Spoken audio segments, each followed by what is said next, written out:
Mesdames et messieurs, donc je suis le docteur Anthony Vaisvich de la clinique Drouot. Je vais vous parler de douleurs persistantes après chirurgie méniscale. De quelle chirurgie parle-t-on? Tout d'abord, on va surtout parler de la chirurgie de ménisectomie et des sutures méniscales. Donc, tout d'abord, les ménisectomies, pour être bien réussies, il faut commencer par une bonne indication chirurgicale et avoir également un geste précis chirurgical. Donc, l'indication chirurgicale, elle est régie par l'autorité de santé et sur des règles bien connues sur un patient qui n'est pas arthrosique et qui est résistant au traitement médical. Le geste chirurgical est... Je pense que c'est un des gestes arthroscopiques les plus compliqués techniquement. Il faut savoir bien s'exposer, bien comprendre la lésion, la localiser et avoir une stratégie pour la réaliser. Il faut éviter toute iatrogénie, à savoir la manipulation du matériel, éviter le bris et les lésions cartilagineuses. Il faut savoir enlever tout le ménisque lésé et rien que le ménisque lésé. Et bien sûr, vérifier sa stabilité en fin de geste afin de ne pas laisser en place une lésion persistante.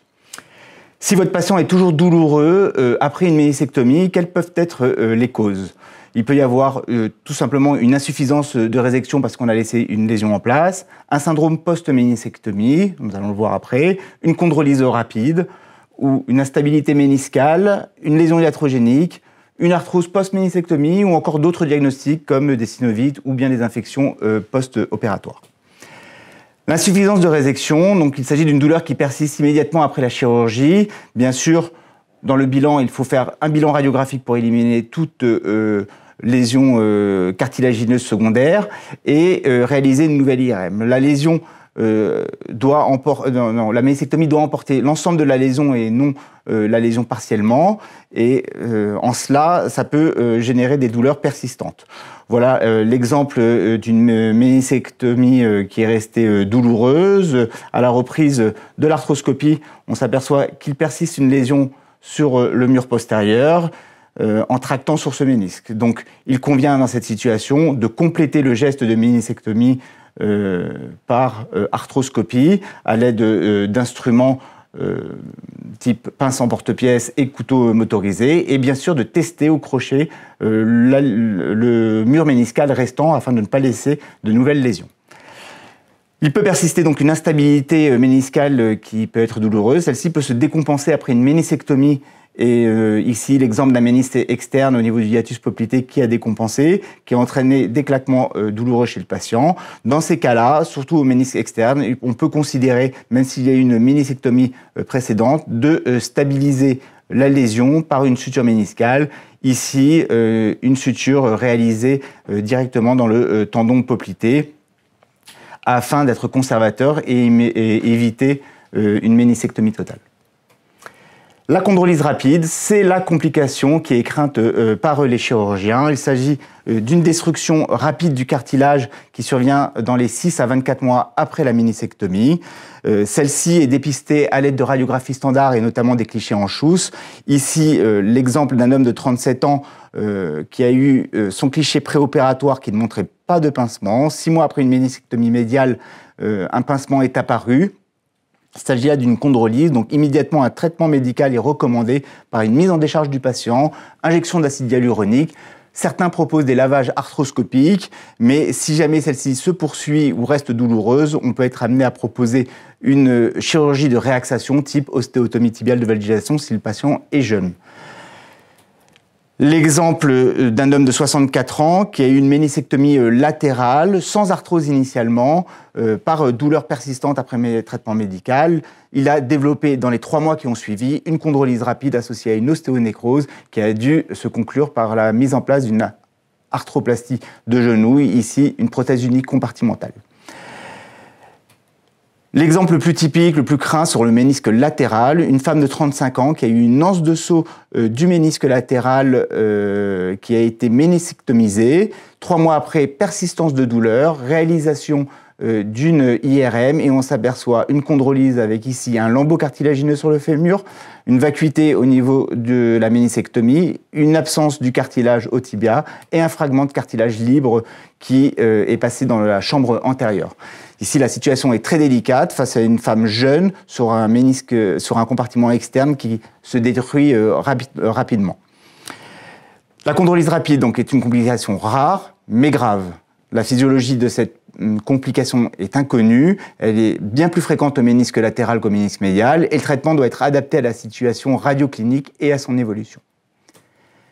Parlons maintenant du syndrome post-ménisectomie. De quoi s'agit-il? Il s'agit d'une douleur invalidante chez un patient jeune après ménisectomie qui va persister et sans lésion cartilagineuse. On fait habituellement le bilan radiographique pour éliminer une arthrose, notamment sur les clichés en Schuss. On en profitera pour faire un pangonogramme pour analyser le morphotype. Et sur l'IRM, on éliminera aussi une chondrolyse. On verra que le cartilage est bien. Et ici, c'est l'exemple d'une jeune fille de 15 ans qui avait une anse de saut du ménisque latéral avec une rupture du ligament croisé.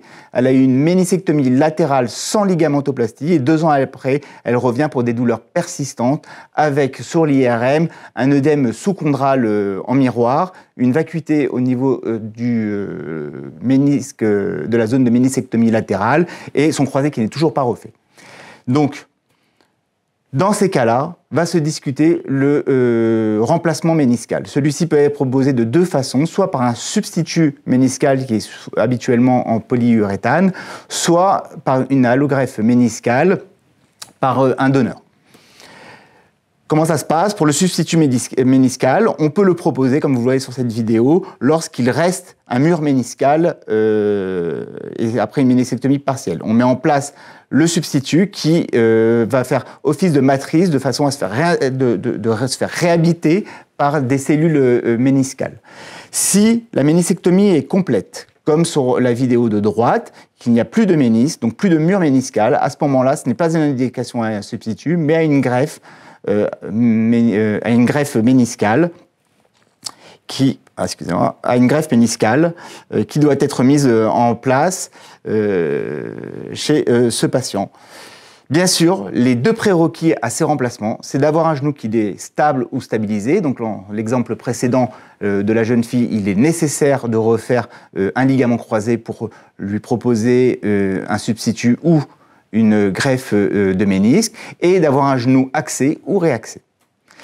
Donc dans ce bilan post-ménisectomie, on éliminera une arthrose sur les radios, on fera un pangonogramme pour connaître l'axe, on fera une IRM pour connaître l'état ligamentaire, voire des examens de l'aximétrie, ainsi qu'il faudra connaître l'état du ménisque, s'il s'agit d'une ménisectomie totale ou une partielle, et analyser les lésions cartilagineuses afin de trancher entre le substitut médical ou l'allogreffe. Donc quand toutes nos conditions sont réunies, donc ce syndrome qui est douloureux depuis plus de 6 mois, qu'on n'a pas d'arthrose, un genou stable ou stabilisé, axé ou réaxé, chez un patient jeune, on peut à ce moment-là proposer une allogreffe méniscale si la ménisectomie était totale ou un substitut méniscal si la ménisectomie était partielle. Un petit mot sur l'arthrose post-ménisectomie. Je pense qu'une phrase que j'ai l'habitude de dire à mes patients, c'est qu'il faut considérer un risque de 40% d'arthrose à 20 ans d'une ménisectomie. Donc bien juger cette ménisectomie avant d'arriver à une gonarthrose, souvent localisée dans le compartiment ménisectomisé. Ici l'exemple d'une ménisectomie 37 ans auparavant, avec cette gonarthrose stade 4 qui nécessite la mise en place d'une arthroplastie qui peut être unicompartimentale si le pivot central est présent ou totale en l'absence de ce dernier. Les lésions iatrogéniques suite à la ménisectomie sont liées directement au geste chirurgical. La plus fréquente sont les lésions ostéochondrales faites par les pinces qui permettent la ménisectomie ou bien le couteau motorisé qui peut toujours emporter du cartilage. Il faut bien faire attention à ne pas léser ce cartilage. On peut retrouver de manière plus anecdotique des douleurs qui peuvent être liées à un faux anévrisme sur la tapoplité en cas de lésion de celle-ci, des lésions sur le nerf saphène ou encore des fibroses du ligament collatéral médial si jamais on utilise la technique de pie crusting pour pouvoir mieux s'exposer. Donc face à une douleur post-ménisectomie, il convient de faire un bilan radiographique et notamment des clichés en Schuss pour éliminer toute arthrose, une IRM pour analyser le cartilage et l'os sous-chondral, ainsi que la dimension de la ménisectomie. Et si jamais cela ne suffit pas, on peut pousser jusqu'à l'arthroscanner pour aller chercher des lésions plus focales du cartilage. Passons maintenant au deuxième geste méniscal réalisé, moins fréquent. la suture méniscale, qui devrait être, on l'espère, plus fréquente dans les années à venir que la ménisectomie. Il s'agit là encore de bien respecter l'indication chirurgicale et le geste chirurgical. L'indication chirurgicale toujours régie par l'Haute Autorité de Santé, souvent chez les patients jeunes, dans le cadre d'une lésion traumatique du ménisque. Le geste chirurgical, il doit être bien maîtrisé, notamment au niveau de différentes techniques de suture méniscale, que ce soit all-inside par des implants hybrides ou outside-in par des techniques à l'aiguille. La stratégie de réparation doit être bien réfléchie et en péropératoire, il faut être capable aussi de juger du caractère de suturabilité du ménisque et ne pas pousser l'indication si ce dernier présente un tissu trop médiocre. Si le patient reste toujours douloureux après une suture méniscale, bien sûr, le premier diagnostic qui doit nous venir en tête, c'est l'échec de la suture, avant d'évoquer une nouvelle lésion méniscale ou bien une lésion iatrogénique ou encore d'autres causes qu'on a vues précédemment. L'échec de la suture méniscale, elle survient, le cadre de cet échec survient généralement à la reprise des sports, notamment des sports de pivot, au-delà du 6e mois post-opératoire. C'est des douleurs qui sont localisées encore au niveau du ménisque. Souvent, elles peuvent être plus intenses parce que ça s'accompagne d'encres qui s'extériorisent en intra-articulaire et qui peuvent irriter plus fortement le cartilage et nécessitent souvent de réarthroscoper le patient. Avant cela, bien sûr, on aura fait une IRM pour regarder la suture méniscale. Souvent, il est difficile de trancher dans le signal de la suture méniscale qui peut s'apparenter à une cicatrisation méniscale. Si jamais on a des doutes, on peut pousser jusqu'à l'arthroscanner pour vérifier s'il y a un passage du produit de contraste dans la suture méniscale. Et en cas d'échec d'un éventuel traitement médical, comme une infiltration proposée, on peut être amené à réarthroscoper le patient afin d'évaluer la suture et d'en réaliser la ménisectomie ou voire une suture réitérative en fonction de l'âge du patient, qui doit être discutée au cas par cas.